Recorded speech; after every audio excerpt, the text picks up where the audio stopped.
severe thunderstorm warning for Lee County in central Mississippi, northern Scott County in central Mississippi, east central Madison County in central Mississippi, until 8 a.m. Central Daylight Time.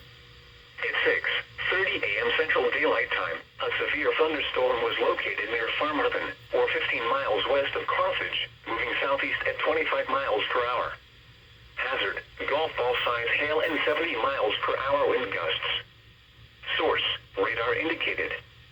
Impact, people and animals outdoors will be injured. Expect hail damage to roofs, siding, windows, and vehicles. Expect considerable tree damage. Wind damage is also likely to mobile homes, roofs, and outbuildings. This severe thunderstorm will be near Ludlow around 6:50 a.m. Central Daylight Time. Lena around 7:05 a.m. Central Daylight Time.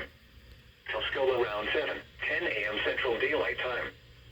Standing Pine around 7:15 a.m. Central Daylight Time. Walnut Grove and Harperville around 7:20 a.m. Central Daylight Time. Steele around 7:30 a.m. Central Daylight Time. Sebastopol around 7:35 a.m. Central Daylight Time. For your protection, move to an interior room on the lowest floor of a building.